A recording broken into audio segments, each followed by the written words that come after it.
गेले या सीझनमध्ये म्हणजे कालचा खरीपाचा हंगाम तर गेला. आपण सगळ्यांनी त्याच्या बातम्या सर्वांना दाखवल्या. सरकारने एक पॅकेज जाहीर केलं. त्याच्यानंतर आम्ही एक मोर्चा काढला होता छत्रपती संभाजीनगरमध्ये. आजही शेतकऱ्यांची जी मागणी आहे ती तीच आहे की कर्जमुक्ती झाली पाहिजे. आता माझ्या माहितीप्रमाणे अतिवृष्टीनंतर आज का उद्या केंद्राचं पाहणी पथक येणार आहे आणि या पाहणी पथकाचा दौरा जो काही माझ्या निदर्शनास आलेला तो केवळ 2-3 दिवसाचा आहे.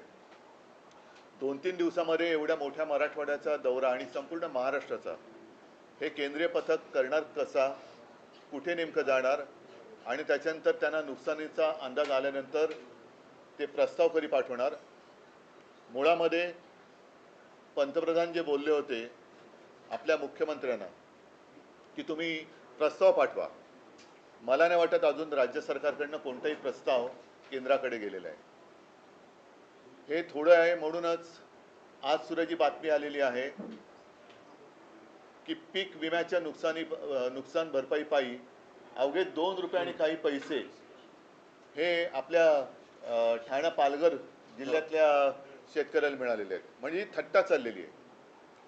कर्जमुक्तीसाठी शेतकरी जेव्हा रस्त्यावरती आता उतरला होता त्याला पुढच्या जूनचा वायदा मुख्यमंत्र्यांनी केलेला आहे आणि त्यावेळेला मी काही प्रश्न उपस्थित केले होते की पुढच्या वर्षी जूनमध्ये जर कर्ज माफ होणार असेल तर तोपर्यंत आत्तापर्यंत डोक्यावरती असलेल्या कर्जाचा जो डोंगर आहे त्याचे हप्ते शेतकऱ्यांनी भरायचे की नाही भरायचे. आत्ता जो रब्बीचा हंगाम येतोय त्याच्यासाठी नवीन कर्ज कसं मिळणार, कारण जमीनच गेलेली आहे वाहून. मग ते कर्ज मिळाल्यानंतर त्याचे सुद्धा हप्ते भरायचे की नाही भरायचे. आणि सगळ्यात महत्त्वाचा प्रश्न म्हणजे जे एक अतर्क्य असं विधान मुख्यमंत्र्यांनी केलेलं आहे की बँकांचा फायदा होईल कर्जमाफी केली तर, म्हणून आम्ही कर्जमाफी करत नाही आहोत. मग आत्ता जर का कर्जमाफी केली तर बँकांचा फायदा होणार आणि जूनमध्ये केली तर तो फायदा होणार नाही. हे कोणतं कसं काय गणित, कारण त्यांचं अर्थशास्त्र हे चांगलं आहे असं त्यांना वाटतं. तर त्यांनी त्याचा एक खुलासा केला पाहिजे. माझं तर स्पष्ट मत आहे, मी मुख्यमंत्री झाल्यानंतर माझं पहिलं अधिवेशन हिवाळी अधिवेशन आणि एकच अधिवेशन मी मुख्यमंत्री म्हणून झालं होतं नागपूरला. कोणताही अभ्यास न करता, कोणी मागणी न करता मी माझ्या राज्यातल्या शेतकऱ्याला 2 लाखापर्यंतचं पीक कर्ज हे माफ केलं होतं, मुक्त केलं होतं. आता ती सिस्टीम लागलेली आहे, ती माहिती गोळा झालेली आहे, डेटा सगळा तसाच आहे. मग जी योजना आम्ही यशस्वीपणाने अंमलात आणून दाखवली होती ती संपूर्ण सिस्टीम तशी आहे, डेटा तसाच आहे. तर त्याच महात्मा फुले कर्जमुक्ती योजनेचा दुसरा टप्पा सरकारने आत्ता जाहीर का करू नये. आत्ता जाहीर करू शकतं ते, कारण सगळं त्यांच्याकडे माहिती आहे. आम्ही कसं केलं, काय केलं हे सगळं माहिती आहे. शेतकरी आजही मी कुठे गेलो तरी सांगतो की साहेब तुम्ही आमची कर्जमुक्ती केली, कर्जमाफी केली, या सरकारला करायला लावा. म्हणजे आम्ही केलं होतं हे आता लोकांनी मान्य केलेलं आहे आणि कोणाला विचारलं तर लोक सांगतात की तुम्ही केली होती. तर तो सगळं पूर्ण यंत्रणा तिकडे आहे, डेटा आहे. त्याच्यात आणखीन काही सुधारणा असेल तर ती करा, पण डेटा आहे. आम्ही कोणती अट शर्ती बिरती अभ्यास कोणती परदेशी समिती आमच्याकडे नव्हती, सगळं स्वदेशी होतं. आणि शेतकऱ्याशी आम्ही प्रामाणिकपणाने कर्जमुक्ती करून तसे वागलो. तसंच हे सरकार आता का वागत नाही. मी तर 5 तारखेपासून मराठवाड्यामध्ये संवाद दौऱ्यावरती जाणार आहे. इथे माझ्या कोणत्याही जाहीर सभा नसतील, शेतकऱ्यांशी मी थेट संवाद करणार आहे. जे पोकळ आश्वासन मुख्यमंत्र्यांनी दिलं होतं की दिवाळीपर्यंत, दिवाळीच्या आत काही पैसे शेतकऱ्याला मिळतील, काही पैसे त्यांनी काही हजार कोटी इथून तिजोरीतून रिलीज केलेत असं म्हणतात. तर मी शेतकऱ्यांना जाऊन विचारणार आहे, मिळाले असतील तर आनंद आहे. नुसतं काहीतरी आग पाखड करायची किंवा टीका करायला म्हणून मी जाणार नाही आहे, पण ते मिळाले पाहिजेत. त्याच्यात महत्त्वाचा मुद्दा असा आहे की आज शेतकऱ्याला बाकी मदतीची अपेक्षा किंवा गरज आहेच, पण त्याच्या आधी ज्यांची जी खरडून गेलेली जमीन आहे ती जमीन पूर्ववत करण्यासाठी शेतकरी सांगतोय पहिले मला माती द्या, पहिली माती द्या. ती मातीच जर का अजून मिळाली नसेल तर तुम्ही पुढच्या गोष्टी कशा करणार.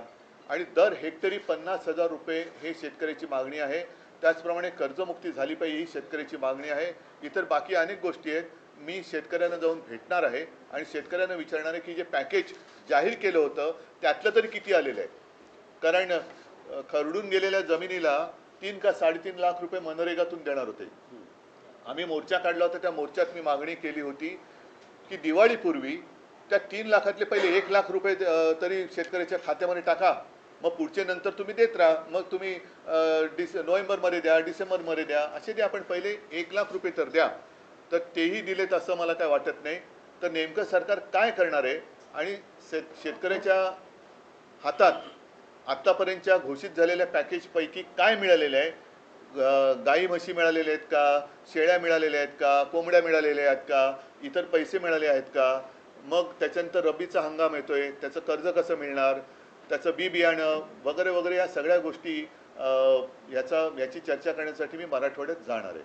हा एक मुद्दा महत्त्वाचा आहे, कारण बाकी मुद्द्यांमध्ये हा मुद्दा मग काय होतो की अतिवृष्टी झाली का तेवढ्यापुरतं तो मुद्दा वरती येतो आणि सरकारला पण माहिती आहे की थोडे दिवस ढकलले का मुद्दा मागे पडतो. पण आम्ही हा मुद्दा सोडणार नाही.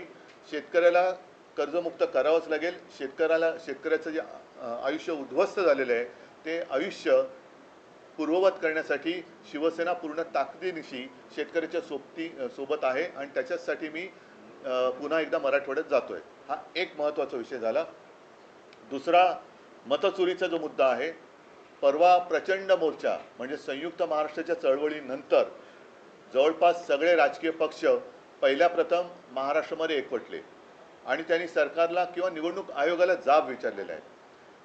त्या माझ्या भाषणामध्ये मी असं म्हटलं होतं की आता आम्ही मतदारांची ओळख केंद्रे, मतदार ओळख केंद्र ही सुरू करतो शाखांमधून. त्याची सुरुवात आता होईल, कारण 6 तारखेला ती यादी प्रसिद्ध होईल. त्याच्यानंतर मला वाटतं पुढच्या आठवड्याभरामध्ये आक्षेप आणि काही सूचना असतील त्या स्वीकारल्या जातील. तर आत्ताच ती वेळ आहे, कारण आता जर का कोणी झोपलं तर तो संपला. मी माझं स्वतःचं उदाहरण त्या दिवशी दिलं की माझ्याचकडे माझ्या मतदार यादीतल्या नावाचं व्हेरिफिकेशनसाठी निवडणूक आयोगाची लोकं आली होती. म्हणजेच काय की हे सक्षम नावाचं जे काय ॲप आहे ते ॲप आणि निवडणूक आयोगाचा सर्व्हर हा निवडणूक आयोगाकडनं हाताळला जात नाही आहेत अशी आम्हाला आता शंका येते आहे. अजून आम्ही आरोप करत नाही आहोत, शंका येते आहे. आणि केवळ माझं नाव आहे त्याच्यात म्हणून निवडणूक आयोगाची लोकं ही चौकशी करायला आली. सर्वसामान्यांच्या बाबतीमध्ये असं जर का झालं असेल किंवा होत असेल तर त्यांनी दाद कधी मागायची, कोणाकडे मागायची, आणि नाव वगळलं गेलं तर निवडणुकीच्या दिवशी त्यांना मतदानच करता येणार नाही. एक विषय लक्षात घेण्यासारखा आहे की हे माझ्याकडे आले कसे, याचं कारण कोणीतरी एका नंबरवरून माझ्या नावाने तिकडे ॲप्लिकेशन करण्याचा प्रयत्न केला. त्या नंबरवर जर का OTP आला असता तर पुढचं सगळं हॅक झालं असतं आणि कदाचित माझ्या कुटुंबातली माझ्यासकट 4 नावं ही वगळण्यात सुद्धा आली असती. याच्या मागे नेमकं कोण आहे, कोणाचा डाव आहे, काय डाव आहे, याची एक खातरजमा करून तर घ्यायला पाहिजे. आणि म्हणून जसे आम्ही सगळे राजकीय पक्ष, सत्ताधारी सोडून द्या, पण बाकीचे राजकीय पक्ष एकवटलेले आहेत, आम्ही आमच्या शाखांमधनं मतदारांच्या सोयीसाठी ही केंद्र उघडतो आहोत. या केंद्रामध्ये मी नागरिकांना विनंती करतोय की आपल्याला मतदान करता येणार आहे की नाही, आपलं नाव या यादीत आहे की नाही, हे आपण आमच्या शाखेत येऊन तपासा. आणि जर का त्याच्यामध्ये काही तुम्हाला वाटलं गोंधळ आहे तर तो वेळेत आपल्याला सुधारता येईल. हा एक भाग. दुसरा भाग असा आहे की मी मतदारांना आणखीन एक विनंती करेन, ही निवडणूक आयोगाची भुताटकी आहे. एकेका घरामध्ये 40-40, 50-50 नावं ही नोंदली गेलेली आहेत. तर मी मतदारांना आवाहन म्हणजे विनंती करतोय की आपल्याला न दिसणारी, आपल्या परवानगीशिवाय न राहणारी, आपल्या परवानगीशिवाय राहणारी आपल्या घरामध्ये कोणी माणसं आहेत का, ही निवडणूक आयोगांची भूतं उभी केलेली आहे, ती आपल्या घरात राहत तर नाहीत ना, याची सुद्धा खात्री करायला पाहिजे. म्हणून जिथे जिथे आमची केंद्र उघडली जातील तिथे आसपासच्या वस्तीतील सर्व जात-पात धर्माच्या मतदारांनी तिथे येऊन ही मतदार यादीची तपासणी करावी. आपलं नाव तिकडे आहे की नाही हे तपासावं. तिकडनं कुठे वगळलं गेले का, आणखी कुठे बरं आपल्या वयामध्ये काय, माझं स्वतःचं उदाहरण त्या दिवशी दिलंय का, लिंग बदल झाले का, हे सगळं आपण येऊन तपासावं. मी मतदारांना एक आवाहन करतोय. त्याचबरोबरीने आम्ही जी एक मागणी केलेली म्हणजेच काय, 1 जुलै ही कट ऑफ डेट ठेवली आहे. 1 जुलै नंतर 18 वर्षाची जी मुलं आणि मुली झालेली आहेत त्यांचा मतदानाचा अधिकार या निवडणुकीला वापरता येणार नाहीये. तुम्ही जगभर बघता आहात की याच वयातली मुलं ही रस्त्यावरती येतात आणि क्रांती करतात, ज्यांना आपण जेनझी म्हणतो. तर हे सरकार जेनझीना का घाबरतंय? जर लोकसभा ते विधानसभा या 6 किंवा 5 महिन्याच्या कालावधीमध्ये परकला प्रभाकर म्हणजे आपल्या निर्मला सीतारामन यांचे यजमान त्यांनी सांगितलेलं आहे की जवळपास 45 लाख मतदार महाराष्ट्राच्या यादीमध्ये घुसवले गेले. जर त्या 4 महिन्यामध्ये 45 लाख मतदार हे कोणी घुसवले, कुठे गेले, काय करतायत हा एक प्रश्न आहे. पण घुसवले गेले असतील तर 1 जुलैनंतर अधिकृतपणे ज्यांना मतदानाचा अधिकार मिळाला पाहिजे ती महाराष्ट्राची तरुण मुलं मुली मतदान का करू शकणार नाही? म्हणून मी त्याही सगळ्या मुलांना आणि मुलींना एक विनंती करतोय की तुम्ही देखील आमच्या शाखेत या आणि तुमचं नाव तिकडे नोंदवा. आपल्याला कळेल की किती लाख मुलांना आणि मुलींना मतदानापासून आपण वंचित ठेवत आहोत. तर अशा काही या गोष्टी आहेत. आणखीन आपण काही प्रश्न विचारले तर मला त्याच्याबद्दल बोलता येईल. पण मुळात एक मी तुम्हाला सांगितले की शेतकऱ्यांचा विषय आम्ही सोडत नाही आहोत. आणि दुसरी गोष्ट मतचोरीचा विषय तर आम्ही सोडणार नाही. आम्ही परत एकदा सांगतो की निवडणूक आयुक्त जे आहेत त्यांना सुद्धा एक पत्र दिलेलं आहे की एवढा सगळा गडबड घोटाळा हा बाहेर आल्यानंतर आपण राज्य निवडणूक आयोगाला सुधारित यादी मतदाराची होत नाही तोपर्यंत स्थानिक स्वराज्य संस्थांच्या निवडणुका घेऊ नयेत अशी आमची मागणी आहे. आम्ही निवडणुका घेऊ नका असं म्हणत नाही, पण निवडणुका घेताना सदोष मतदार यादीवरती ही निवडणूक होता कामा नये. ही निवडणूक आयोगाची करप्ट प्रॅक्टिस आहे. जसं आम्हाला ते सांगतात करप्ट प्रॅक्टिस, तसं निवडणूक आयोगाची करप्ट प्रॅक्टिस आहे. आणि ते कोणाची नोकरी करतायत हे आता हळूहळू उघड होत चाललेलं आहे. कर्जमाफीचा मुद्दा हा निवडणुकांमध्ये येऊ नये म्हणूनच आंदोलन हे केलं गेलं का? आणि त्यानंतर मला त्याच्याबद्दल काही बोलायचं नाहीये. मला शेतकऱ्यांचा विषय आहे. त्याच्यामध्ये आणखीन कोणी शेतकऱ्यांच्या मदतीसाठी उतरत असेल तर जरूर उतरावं, पण शेतकऱ्यांना कर्जमुक्त करावं. शेतकऱ्यांचे पंचनामे करणारेच अधिकारी जे आहेत ते शेतकऱ्यांकडून पैसे मागतानाचे व्हायरल होतात, पाहायला मिळतात. पंचनामे करणारेच अधिकारी शेतकऱ्यांना मी आता म्हणूनच जातो आहे, कारण शेतकऱ्यांना काय होतं की तेवढ्या पुरतं सगळीकडे शेतकरी होतं आणि मग त्यांना वाऱ्यावर सोडलं जातं. मी त्यातला नाहीये. मी आपत्ती आल्यानंतर सुद्धा दुसऱ्या तिसऱ्या दिवशी गेलो होतो. त्याच्यानंतर मोर्चाला सुद्धा गेलो. आता परत 4 दिवस मी मराठवाड्यात जातो आहे. त्याच्यानंतर कदाचित विदर्भामध्ये पण जाईन, इतरत्र सुद्धा मी जाईन आणि शेतकऱ्यांशी थेट संवाद साधेन. जाहीर सभा मी घेणार नाही, पण जसं आता मी आपल्याशी बोलतोय तसं शेतकऱ्यांशी जाऊन मी बोलणार आहे. एक मिनिट, एक पहिला शेतकरी विषय पूर्ण करा. नाही, एकच सेकंद ऐका, एकच मिनिट. आधी शेतकरी विषय पूर्ण करा. तो झाला असेल तर मी पुढे जातो. हो, म्हणूनच एकच मिनिट. अधिकारी जे पैसे मागतात म्हणून मी तिकडे जाऊन शेतकऱ्यांशी बोलणार आणि कोण असे अधिकारी आहेत त्यांचा सुद्धा काय समाचार घ्यायचा तो आम्ही घेऊ. उद्धवजी, शेतकरी कर्जमाफीच्या बाबतीत तुम्ही जी भूमिका मांडतात आणि आता मुख्यमंत्र्यांनी 30 जून 2026 ही तारीख दिली आहे. कोपऱ्याला गुळ लावलाय. त्या बैठकीनंतर लगेच दुसऱ्या दिवशी राज्याचे उपमुख्यमंत्री जाहीर सभेत असं म्हणतात की नियमित कर्ज भरा असं शेतकऱ्यांना सांगतायत. कर्जमाफी मागणं ही सवय चांगली नाही. हे मला खरंच आता नेमका शब्द सुचत नाही, कारण यांना संवेदना तर कधीच मेलेले आहेत. निर्डावले पण सुद्धा कमी पडते. यांना दगड सुद्धा, म्हणजे दगडाला सुद्धा पाझर फुटू शकतो, पण यांना फुटत नाहीये. हे महाराष्ट्राचं दुर्दैव आहे. एक तर या लोकांना खरं उपमुख्यमंत्री म्हणता कामा नये, कारण संविधानात तशी तरतूद नाहीये. म्हणून राज्याचे अर्थमंत्री जे बोलले त्यांनीच सांगितले की निवडणुकीच्या आधी आम्हाला हे बोलावं लागतं. मग आता लोकांनी त्यांना जाब विचारला पाहिजे की बाबा तुम्ही जे बोलला होतात म्हणून ठीक आहे, आपण मतचोरी या विषयावरती येतोय, पण जर का असं धरून चाललो की त्यांना लोकांनी खरंच मतं दिली असतील तर आता त्या मतांना तुम्ही जागा ना. आता तर कर्जमुक्त करायलाच पाहिजे. बरं, 30 जून हा कोणता मुहूर्त आहे? कोणतं पंचांग पाहिलं आमच्या मुख्यमंत्र्यांनी? आणि जूनमध्ये जर कर्जमाफी होणार असेल तर मग आत्तापासून शेतकऱ्यांनी कर्जाचे हप्ते फेडले नाहीत तर त्याचे सकट ते त्यांनी माफ केलं पाहिजे. त्याच्याबद्दल त्यांनी बोललं पाहिजे. हा एक विषय होता मतचोरी संदर्भात. आशिष शेलार यांची आता तुमच्या पत्रकार परिषदेआधी पत्रकार परिषद झाली. त्यात त्यांनी थेट तुमच्यावर आणि राज ठाकरेंवर आरोप केलेले आहेत की मतचोरी संदर्भात मांडत असलेली भूमिका ठाकरे बंधूंची दुटप्पी आहे. ती फक्त हिंदू आणि दलित त्याला मतदार क्रिकेटचं दुबार असल्यामुळे दाखवतात. टप्पे कळत असतील बहुतेक, पण त्याने फुलटॉस दिलाय. तुम्ही बोला. येस, त्यांचं असं म्हणणं आहे की फक्त हिंदू आणि दलित दुबार मतदार दाखवले जात आहेत. मुस्लिम मतदार जे दुबार आहेत तिबार आहेत त्याबद्दल ठाकरे बंधू का बोलत नाहीत. आणि दुसरं त्यांचं असं म्हणणं आहे की लोकसभा निवडणुकीच्या प्रक्रियेत सुद्धा तुम्ही याच मतांवर निवडून आलेला आहात, विधानसभेत सुद्धा त्याच मतांवर निवडून आलेला आहात आणि हा सगळा गोंधळ लोकसभेपासून झालेला आहे. मला आशिष शेलार, मी खरं त्यांच्यावरती कधी बोलत नाही, पण आज मी त्यांचं जाहीर अभिनंदन करतोय, कारण त्यांनी नकळत देवेंद्र फडणवीसांना पप्पू ठरवलेलं आहे. कारण जे हे मानतच नव्हते, त्याच्यामुळे महाराष्ट्राचा पप्पू म्हणून त्यांनी फडणवीसांना बोलण्याचं धाडस दाखवलंय. हा त्यांच्या अंतर्गत वादाचा परिणाम, ह्या परिपाक असेल.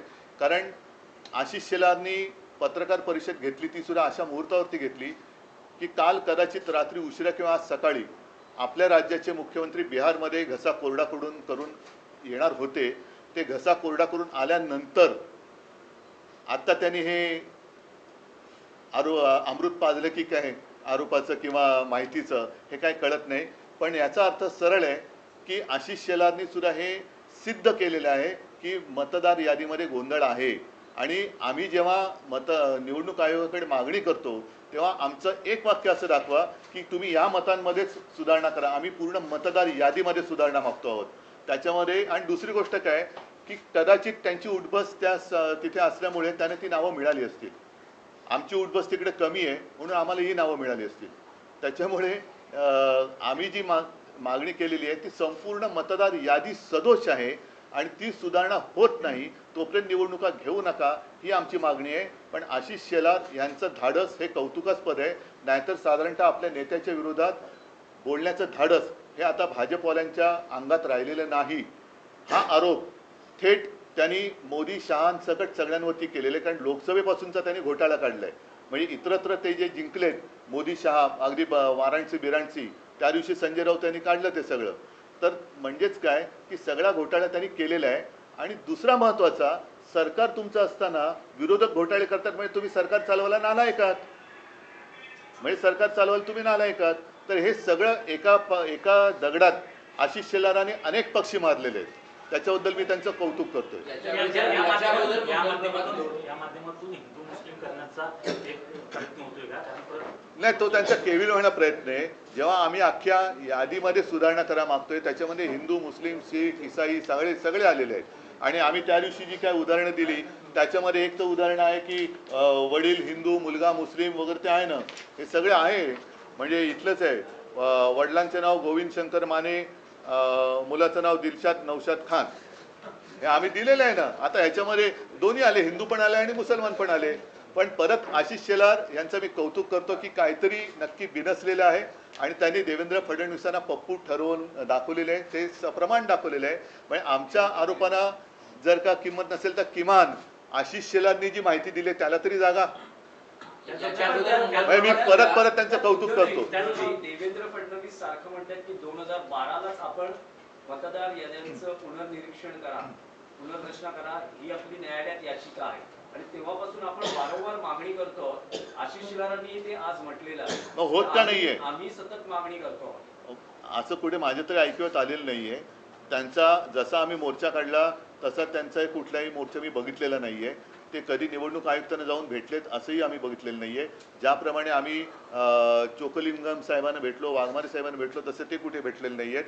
आमची लोक आता ज्ञानेश कुमारना जाऊन भेटत आहेत, तसे ते कुठे भेटलेले नाही आहेत. आम्ही आता याच्याबद्दल मी काल परवा म्हटलेले की आम्ही कोर्टाचे दरवाजे सुद्धा एक ठोठवण्याचा केविलवाणा प्रयत्न करणार आहोत. न्याय मिळाला तर मिळाला. मुख्यमंत्र्यांचं आणखीन एक म्हणणं आहे, त्यांचं म्हणणं आहे की वोटर लिस्ट जी आहे ही अशुद्ध असता कामा नये, याच्याशी आम्ही सहमत आहोत, परंतु त्याच्यामुळे भाजप जिंकली हे तुम्ही सिद्ध करा, हे तुम्ही आव्हान देता. जर नसेल ना तर मग तुम्ही आमच्याबरोबर या ना निवडणूक आयोगाकडे. तुम्हाला पण आम्ही जेव्हा निवडणूक आयुक्तांकडे जायचं होतं तेव्हा आम्ही भारतीय जनता पक्षाला सुद्धा आमंत्रण दिलं होतं. देवेंद्र फडणवीसांना यायला पाहिजे होते ते. जेव्हा बाकीचे सगळे एक येतात आणि एक व्यक्ती येत नाही, याचा अर्थ असा लावला तर गैर काय की मग फायदा तुम्ही घेतलात. आमच्यासोबत त्यांनी यायला पाहिजे होतं. जर ते एवढे वर्ष मागणी करतायत तर त्या दिवशी त्यांच्याकडनं कोणतरी यायला पाहिजे होतं. आता त्याच मुद्द्यावरून बुलढाण्याचे आमदार संजय गायकवाड शिंदे गटाचे आहेत, त्यांनी देखील म्हटले की निवडणूक आयोगाला लाच वाटली पाहिजे अशा प्रकारचे दुभान. बघा थोडक्यामध्ये काय की आता जो मुद्दा आम्ही उचलला मतचोरीचा आणि तो आज पुराव्यानिशी तुमच्यासमोर आणला, जनतेसमोर आणला.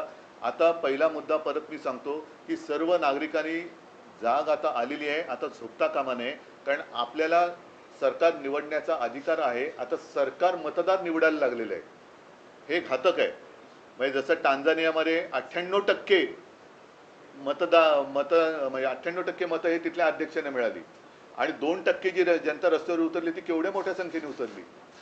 म्हणजे काहीतरी टक्केवारीत गफलत आहे. तुम्ही न्यायालयीन लढाई लढणार आहात कारण आम्ही एक केविलवाणा प्रयत्न करणार आहोत.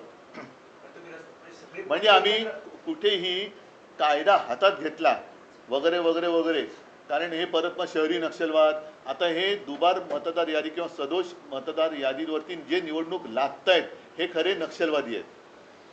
कारण ही उघड उघड मतचोरी आहे.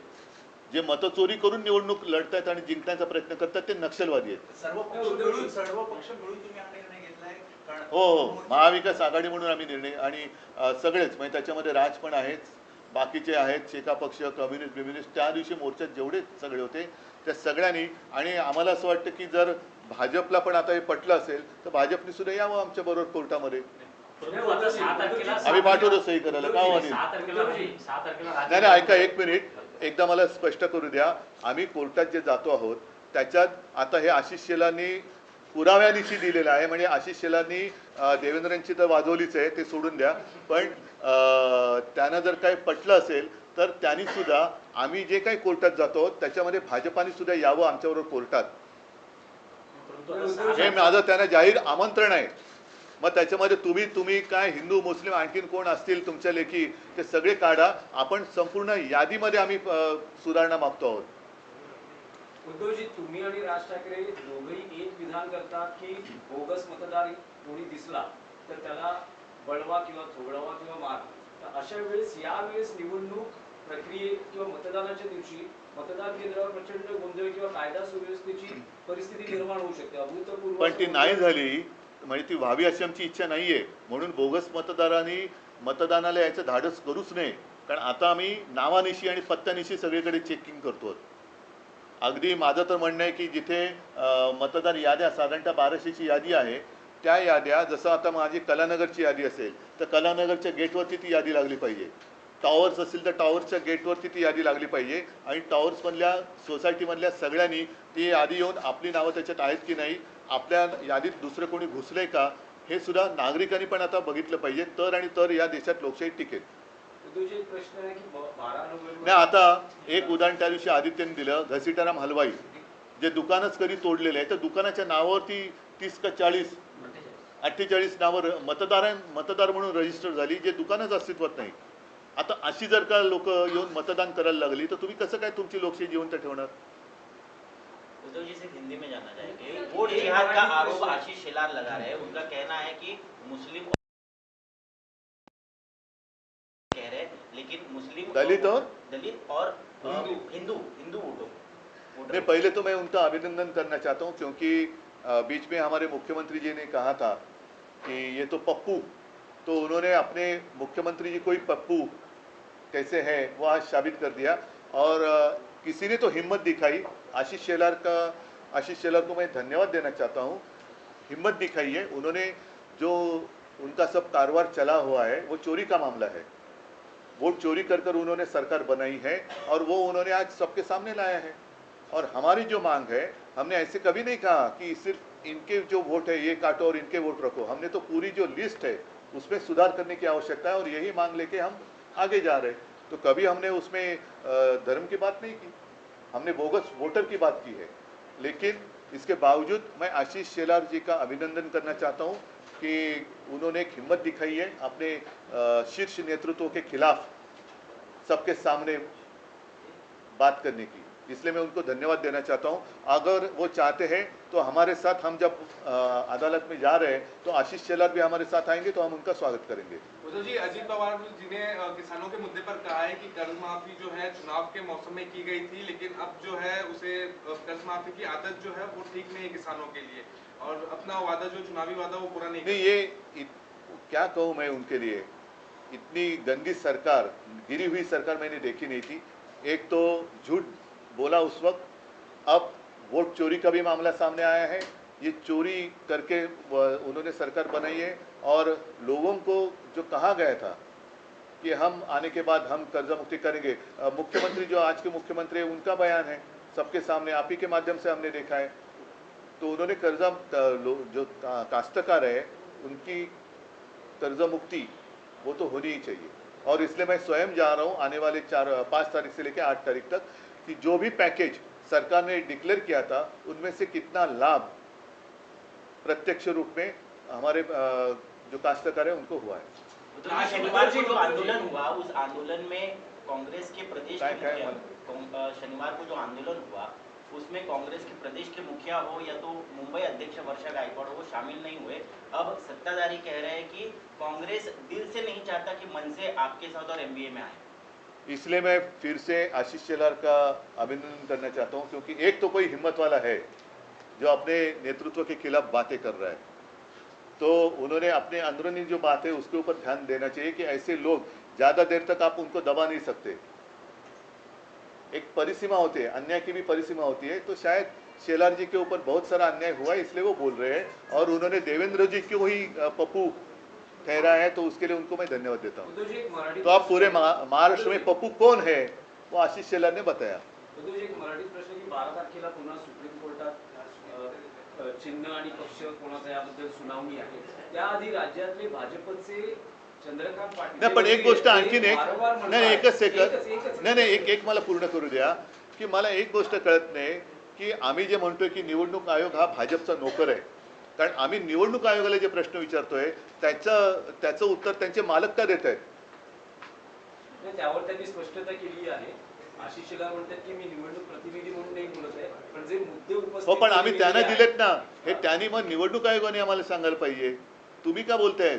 म्हणजे जो आमची जी शंका आहे, संशय आहे की निवडणूक आयोगाचा सर्व्हर दुसरा कोणतरी हाताळतोय, त्याला हे पुष्टी देणार आहे।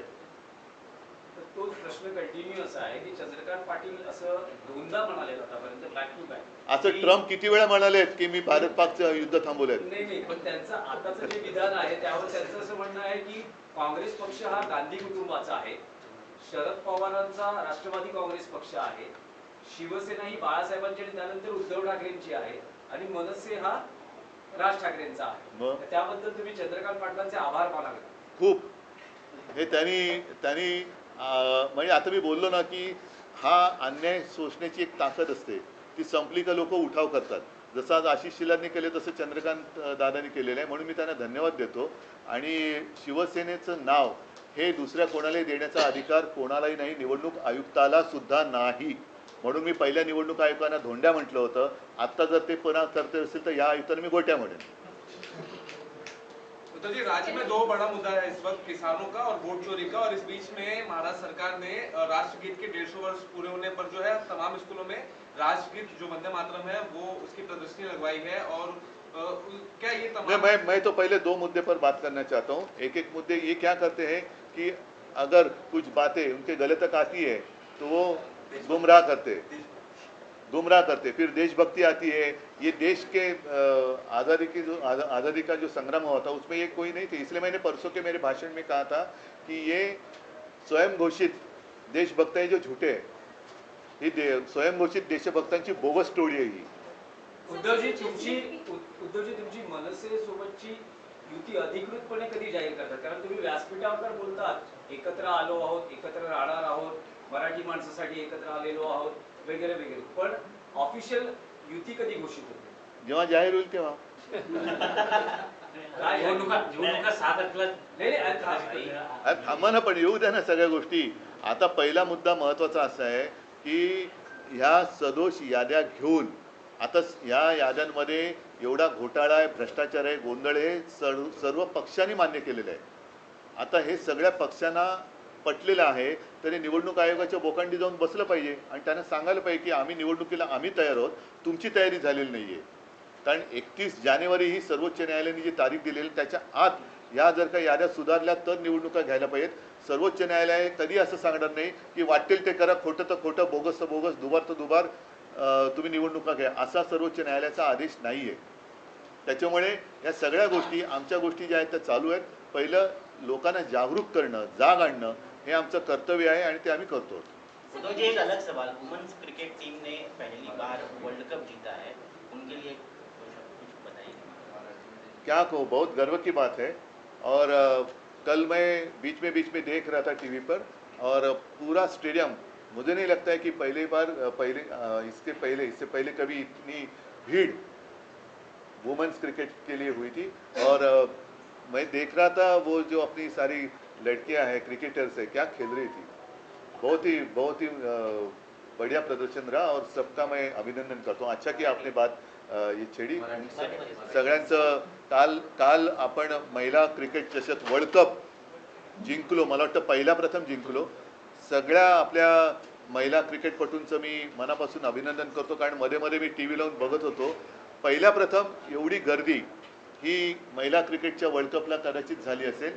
पण अप्रतिम खेळल्या, अप्रतिम. म्हणजे त्यांची बॅटिंग स्टाईल वगैरे सुद्धा जी आहे खूपच अप्रतिम आहे. त्यांचं सगळ्यांचं मी मनापासून खूप खूप अभिनंदन करतो आणि आगे बढ़ते रहो. अरे अभी छोड़ो ना, वोट चोरी का मैंने कह दिया ना, और क्या रिपीट करायचं. नाही पण नेमकं काय रिपीट करू. Sir what are you doing, जो आप सेंटर सेटअप करने वाले, केंद्र सेटअप करने वाले, उसके बारे में. अच्छा, हाँ, जैसे मैंने परसों मोर्चा के सामने बात कही कि मैंने हमारे जितनी शिवसेना की शाखाएं हैं सारे लोगों को मैंने निर्देश दिए हैं कि हम अपने इलाके में रहने वाले जो मतदाता है उनकी सहायता के लिए एक केंद्र शुरू करें, जिसमें मैं सबके लिए आह्वान यानी विनती करता हूं. मतदाता है, आप जाकर वहाँ खुद भी देख सकते हैं, हमारे लोग भी आपके घर में आएंगे. और दो चीज़ें हैं, आने वाले चुनाव में आपका नाम मतदार सूची में है या नहीं है, आप स्वयं चेक करें. और दूसरी बात है, जो अहम बात है, कि आपकी इजाज़त के बिना आपको दिखाई देने वाले नहीं है ऐसे कुछ चुनाव आयोग के, ज्याला आपण भुताटकी म्हणतो, ऐसे कुछ लोग आपके घर में रह तो नहीं रहे ना, ये भी देखें. और खास कर 1 जुलाई के बाद जो हमारे युवा है, युवती भी है, युवा भी है, 18 साल की उनकी उम्र हुई है, उनको तो मतदान करने का अधिकार मिलना ही चाहिए. तो ऐसे सारे लड़के और लड़कियां आकर हमारे शाखा में उनका नाम रजिस्टर करें. ठीक है सर, सगळ्यांना धन्यवाद. जय हिंद, जय महाराष्ट्र. हाँ,